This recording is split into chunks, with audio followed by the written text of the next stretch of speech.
예수 그리스도의 초림과 그리고 재림을 대망하며 보내는 대림절, 저희가 두 번째 주일을 맞이하게 되었습니다. 우리가 네 번의 주일에 걸쳐서 나누는 말씀의 주제는 생명으로 오신 그리스도십니다. 이 땅에 생명을 부여하셨고 또 저주 가운데 죽어가는 생명을 살리신 그리스도시죠.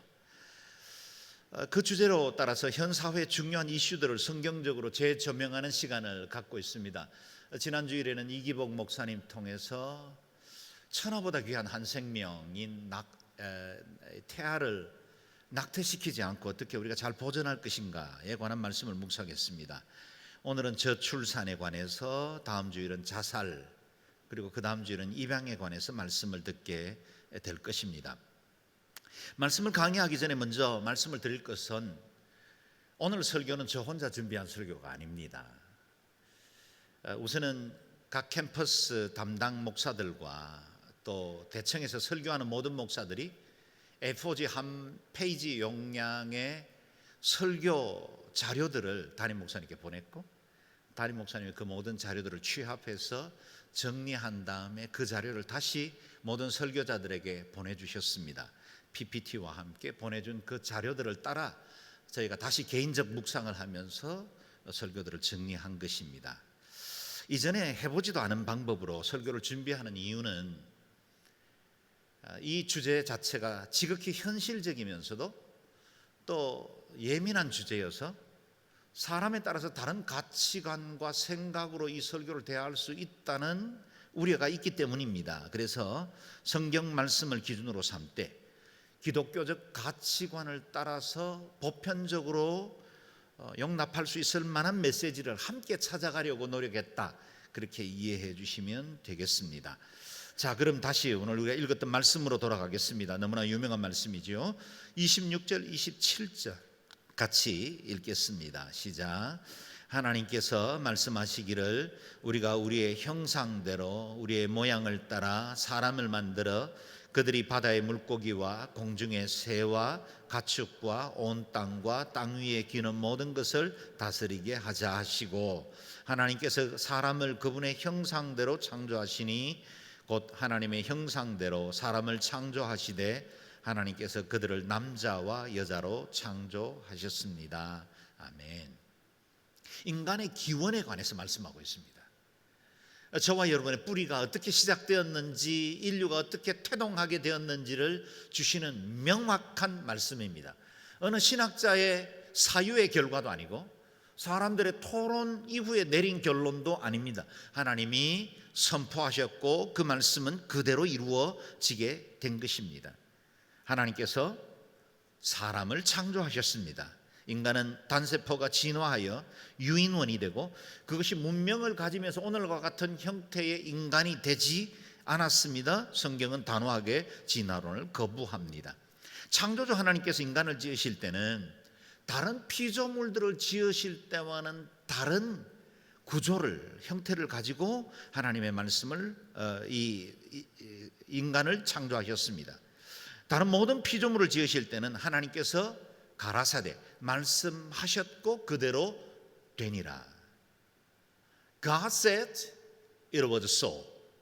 두 가지 아주 심플한 방법으로 창조가 이루어졌다는 사실을 말해주고 있습니다. 그러나 인간을 창조하실 때는 하나님은 미리 어떤 존재와 함께 의논하고 그 회의를 통해서 인간을 창조하기로 결정하셨다고 오늘 본문은 말하고 있습니다. 우리가 우리의 형상대로 우리의 모양을 따라 사람을 만들자 그랬습니다.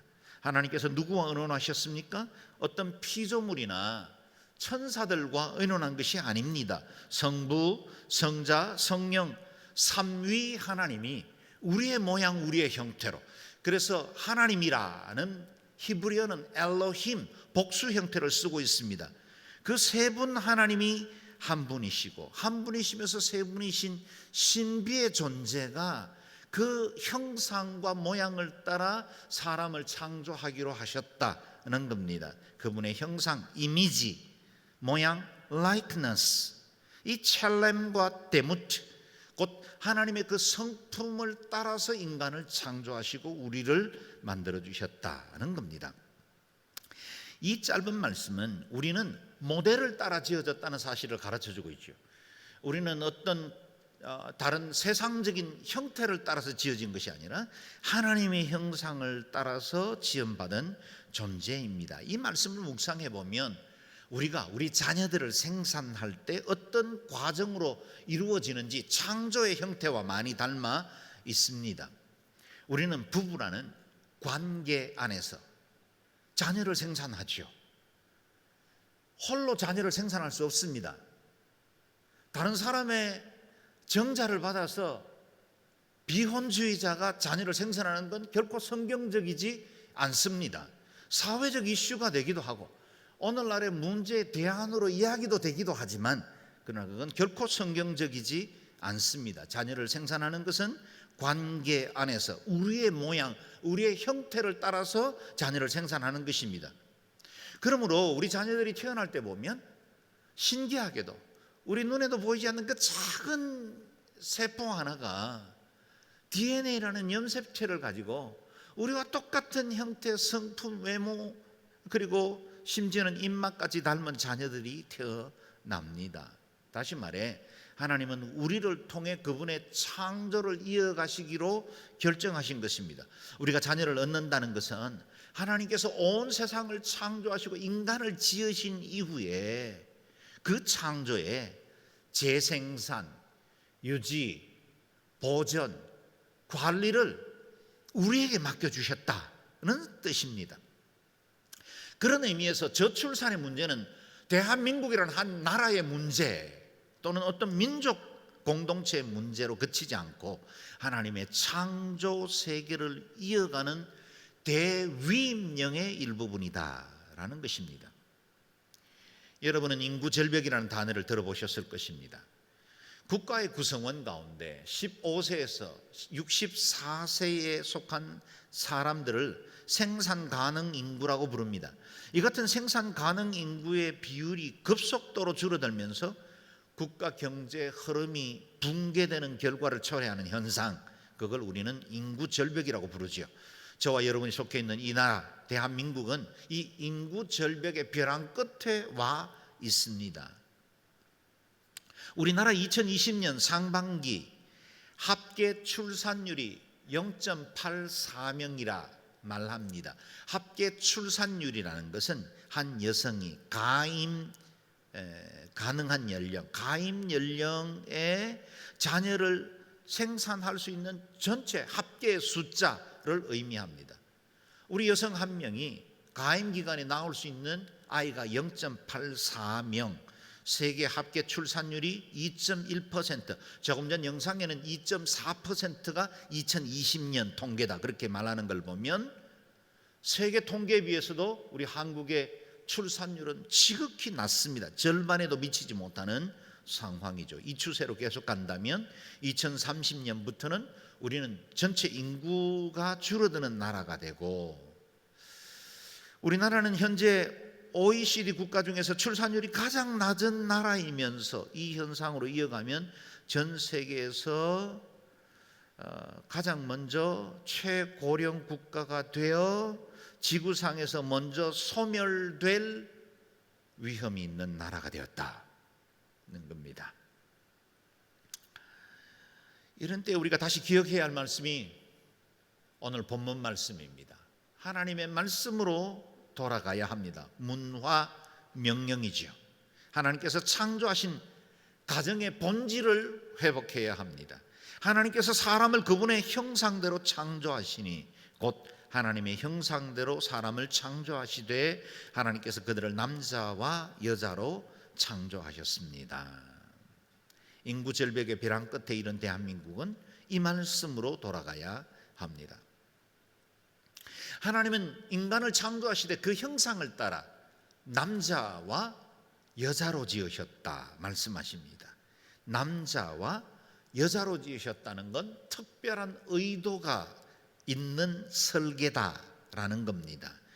그 지으신 피조물을 통해 새로운 창조를 이어가실 수 있도록 남성과 여성의 연합을 통한 재창조, 그걸 이어가게 하신 것입니다.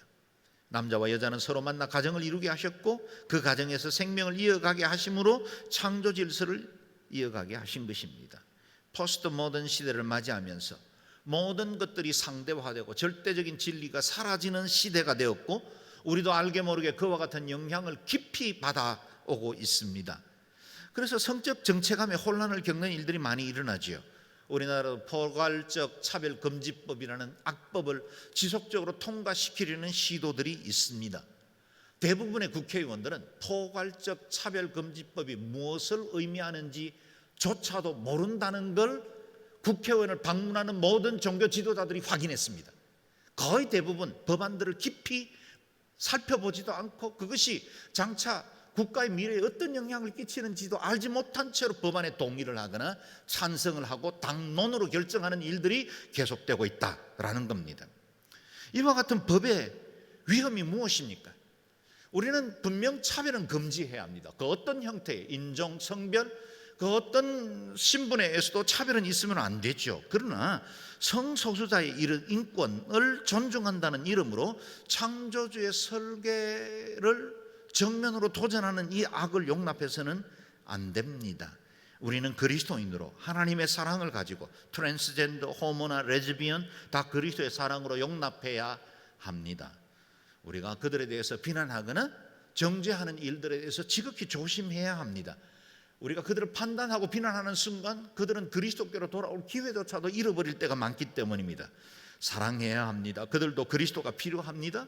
그들도 외로운 사람들입니다. 어린 시절 상처와 아픔을 가진 사람들입니다. 그러므로 누구보다 더 따뜻한 하나님의 사랑, 그리스도의 용납하심과 용서로 그들을 받아들여야 함에 틀림이 없습니다. 그러나 창조 질서의 일탈을 당연시해도 안 되고 그 무엇보다 이것을 법제화하는 일은 어떠한 일이 있어도 막아야 합니다. 하나님이 지으실 때 남자와 여자로 지으셨습니다. 그 구분과 질서는 그 어떤 이유로도 무너지도록 방치하면 안 됩니다. 당신이 남자이십니까? 하나님께서 남성으로 지으셨습니다. 당신이 여자이십니까? 하나님께서 당신을 여성으로 지으셨습니다. 그 외에 중립적인 그 어떤 성도 존재하지 않습니다. 이건 과학자들이 증거하는 것입니다.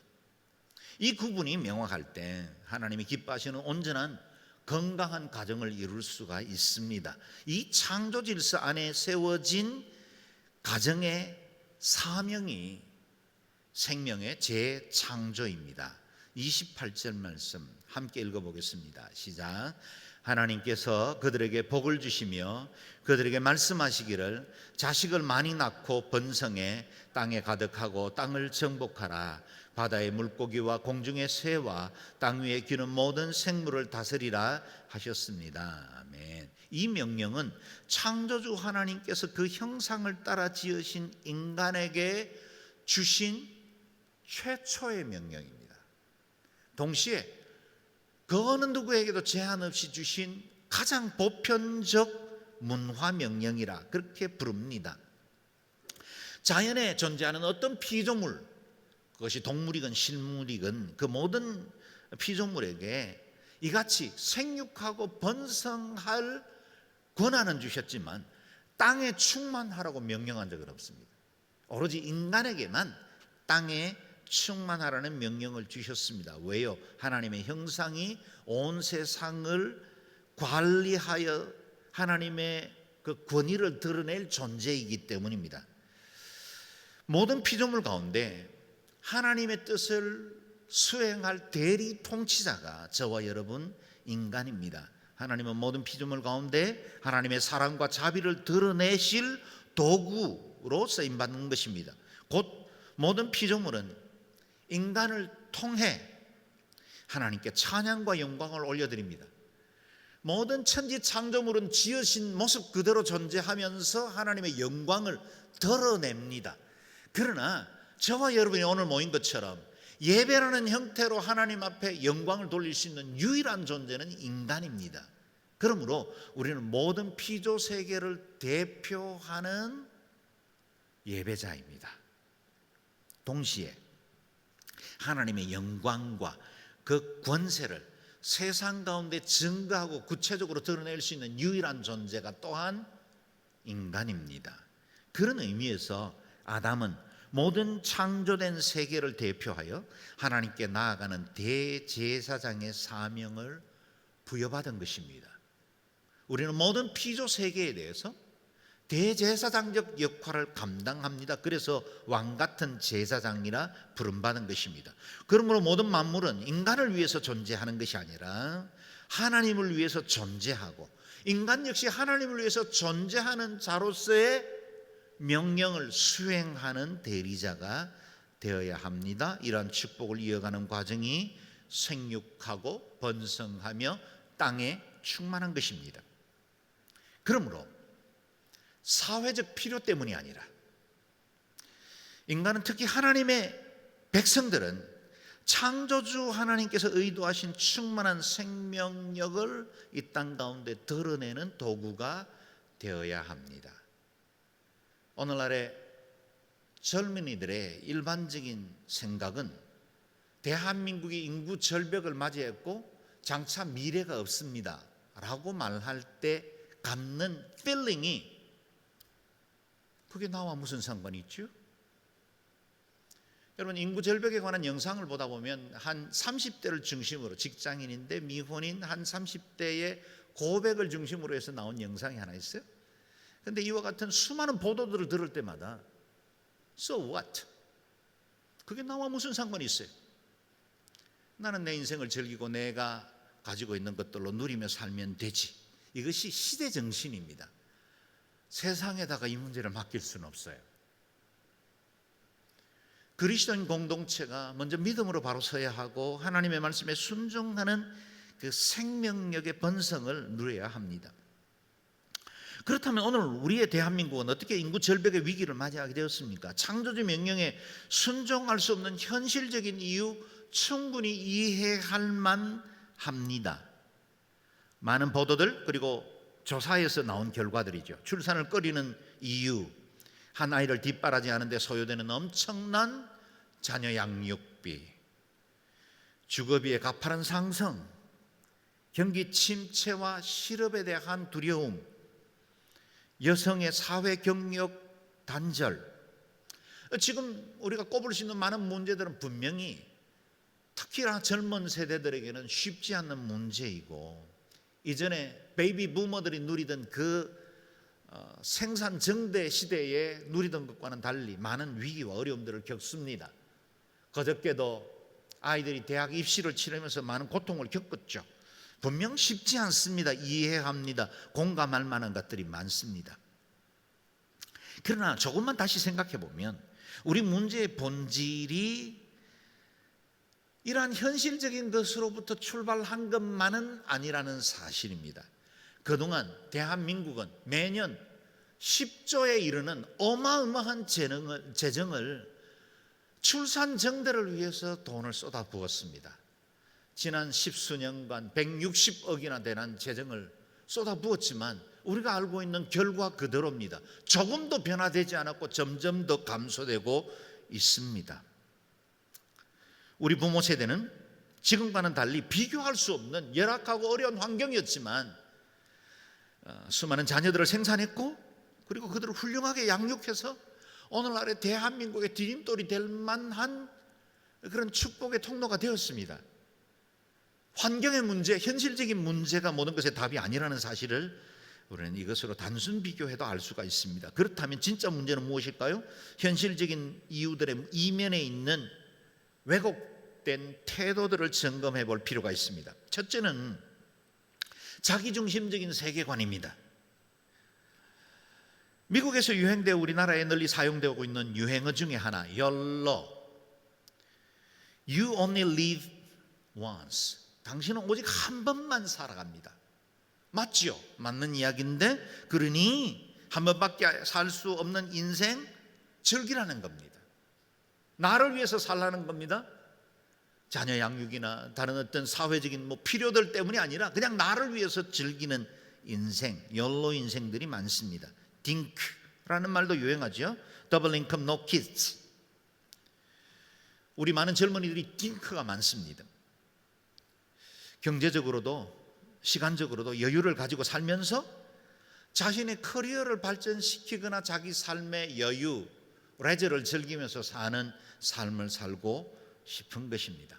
물론 이 욜로나 딩크의 문제는 어떤 특정한 사람들의 문제일 수 있습니다. 결혼을 원하지만 결혼할 수 없는 환경에 있는 분들도 있죠. 아픈 마음을 가지고 있는 젊은이들에게 해당되지 않는 문제일 수도 있습니다. 그러나 적어도 오늘날 자기중심성의 우리의 가치관은 돌아볼 필요가 있다는 겁니다.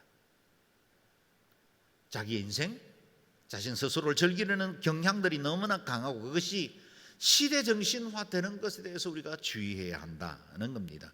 두 번째는요, 가정에 대한 기대감이 상실되었기 때문이다 그랬습니다. 자신이 성장한 가정에서 부모가 불화하는 모습을 보면서 가정에 대한 소망을 가질 젊은이가 많지 않죠. 행복한 가정을 누려보지 못했으니 가정을 이루고 싶은 마음도 없는 것이 당연해 보입니다. 온누리교회 청년부 목사님 한 분이 나눈 자료에 있는 이야기를 소개합니다. 두 부부를 만났는데 이 부부는 이전에 신실한 크리스천이었지만 비혼주의자들이었습니다. 묻습니다. 왜 이전에 비혼주의자였습니까? 그들이 대답합니다. 저는 크리스천 가정에서 성장했지만 우리 가정은 결코 행복하지 않았습니다. 당연히 비혼주의자로 살 수밖에 없었죠. 그런데 왜 결혼하게 되었고 지금은 자녀까지 갖게 되었습니까? 물었습니다. 그랬더니 자신이 온누리교회를 다니면서 행복한 가정을 많이 보게 되었고 청년부의 멘토들 부부가 갖는 그 행복한 모습을 저도 갖고 싶었습니다는 겁니다. 좋은 부부의 역할, 성경적 가정의 모델이 얼마나 중요한지를 반증하고 있죠. 교회의 역할입니다. 아름다운 가정을 세워야 합니다. 우리 자녀들에게 보여줄, 우리 중에는 이 출산에 관한 문제에 대해서는 이미 다 자유로운 분들이 많을 겁니다. 물론 우리 자녀들 또는 손주들의 문제들로 남아있긴 하죠. 그런데 우리가 가진 사명이 있다면 우리가 행복한 가정의 모델을 만들어주는 겁니다. 우리 자녀들이 가정에 대한 소망을 갖도록 만들어주는 것도 중요한 사명이다라는 겁니다. 세 번째 이유는 생명의 가치를 잃어버린 것들 때문입니다. 최근 10대, 20대 젊은이들 가운데 집단 따돌림을 당하거나 폭행, 심지어는 어린아이를 성적으로 유린하는 일들도 일어나고 생명을 경시하는 일들이 계속해서 일어나고 있습니다. 특별히 젊은 부부가 낳은 자식 돌보지 않아서 아이가 홀로 자기가 있는 방에서 죽어가는 이런 끔찍한 뉴스들도 왕왕 접하고 있습니다. 생명 존엄 사상이 사라지고 있습니다. 한 생명이 얼마나 귀하고 천하보다 귀한 존재라는 것에 대한 인식들이 사라지기 때문에 새 생명에 대한 출산에 대한 열망들도 점점 사라지는 것 같습니다. 그렇다면 생명 번성이 주는 가치와 복은 무엇일까요? 세 가지로 정리합니다. 첫 번째, 하나님의 창조에 동참할 수 있습니다.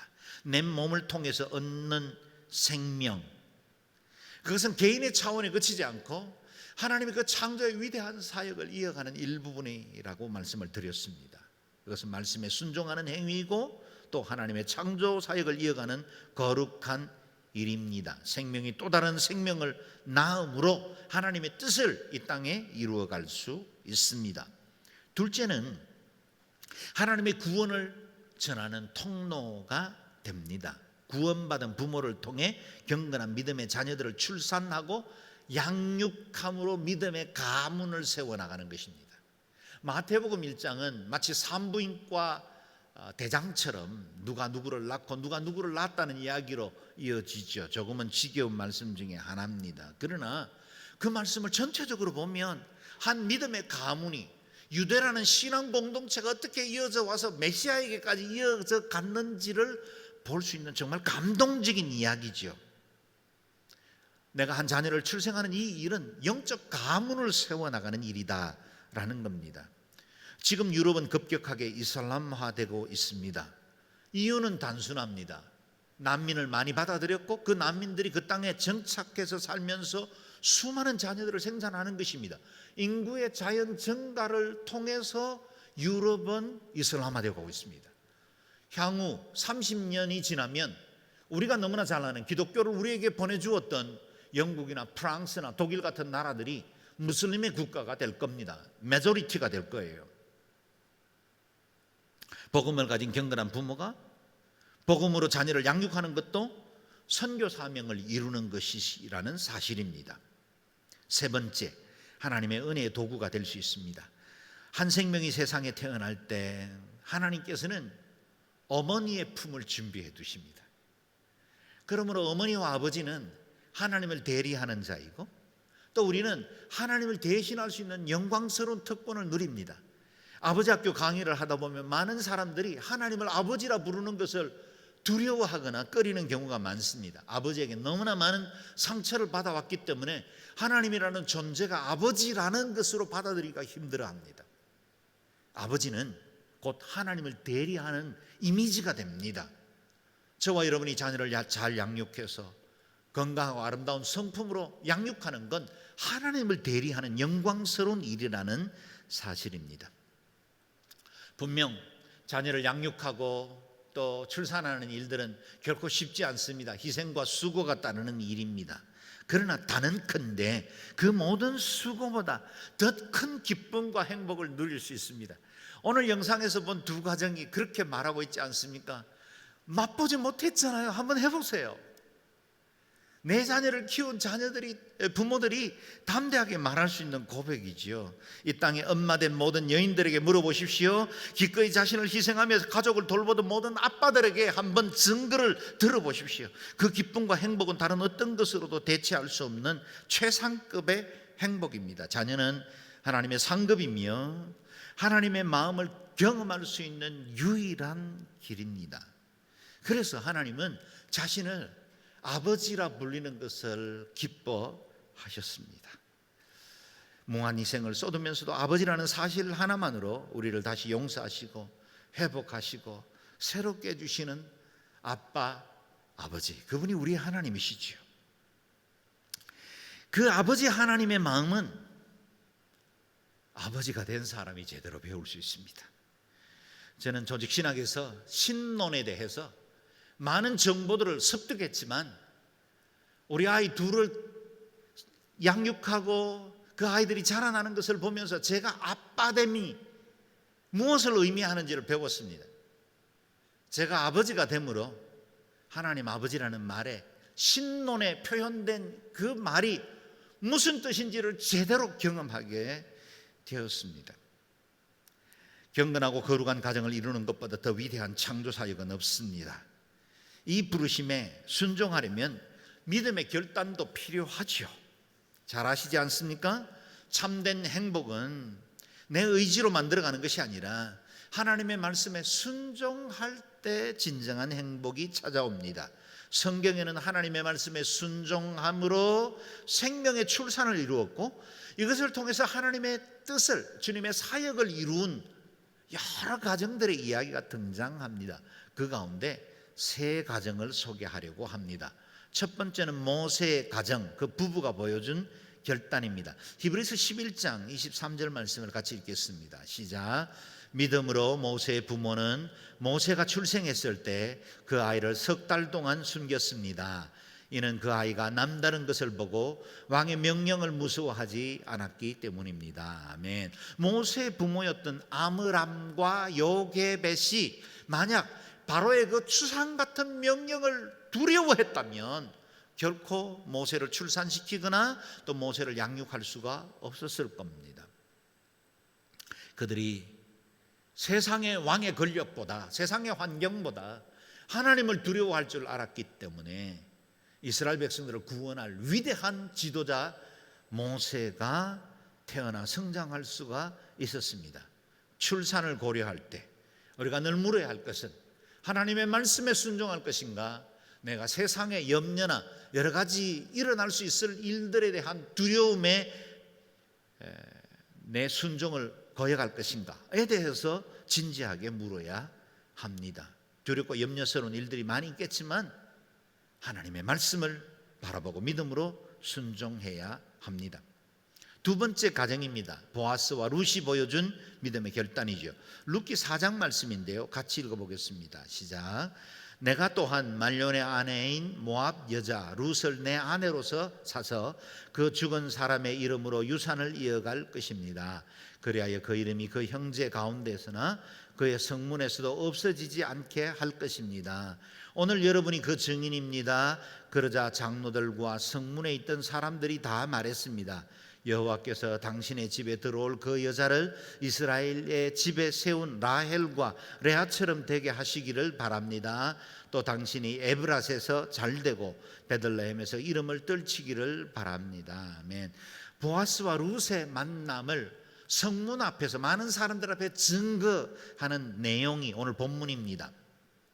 아시는 대로 룻은 모압 여인이고 그의 남편이 죽었고 두 자부 가운데 한 자부는 그냥 모압 땅에 정착했지만 룻은 시모 나오미를 따라 베들레헴으로 돌아갔지요. 그리고 거기서 하나님의 선하신 계획 중에 보아스를 만나, 그리고 보아스가 이 나오미의 가문에 있었던 기업을 이어받을 자로 선택한 이야기가 나옵니다.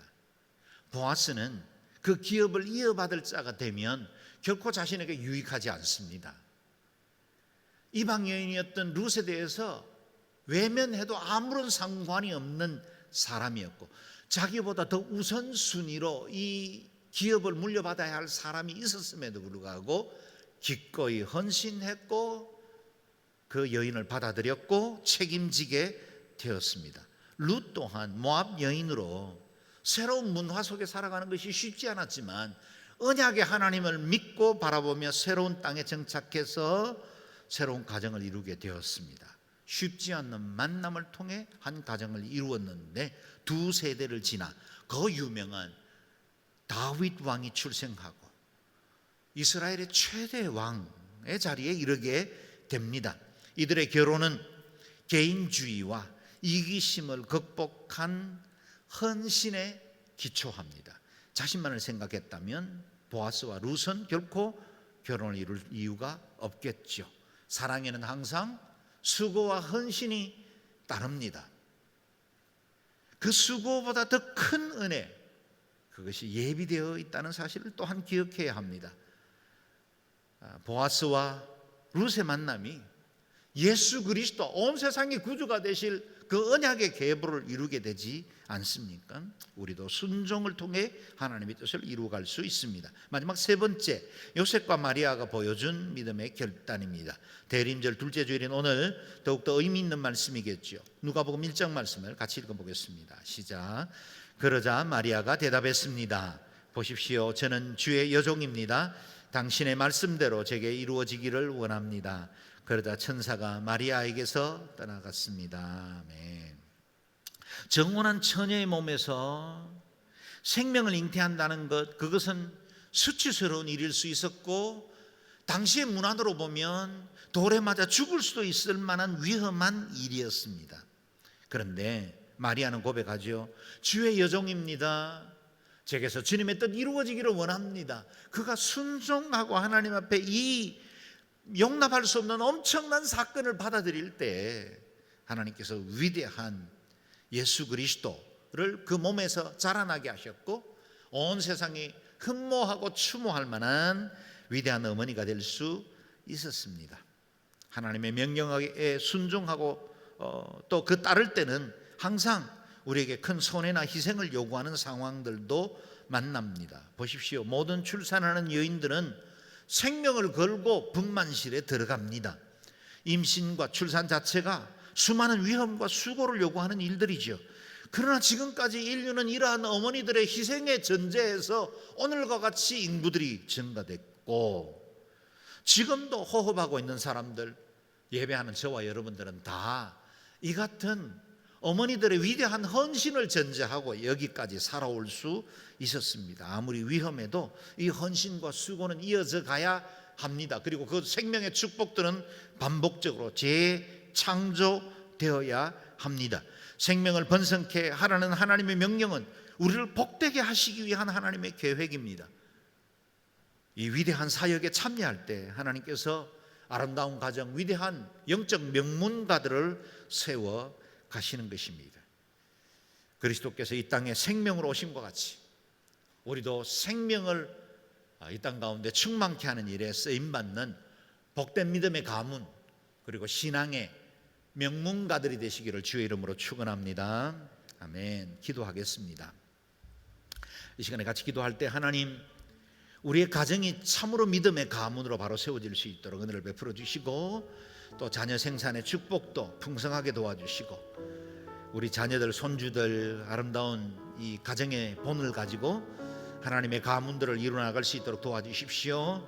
오늘날에 결혼을 원하지만 또 결혼을 하지 못한, 또 결혼을 안 한 수많은 젊은이들에게, 특별히 크리스찬 젊은이들에게 하나님의 은혜가 임하게 해주시고, 저들이 가정에 대한 소망도 있게 해주시고, 또 아름다운 가정을 이룰 수 있게 하여 주시고, 복된 만남도 허락하여 주셔서 많은 가정들이 그리스도의 뜻을 이루어 나갈 수 있도록 은혜를 베풀어 주옵소서. 함께 통성으로 기도하겠습니다.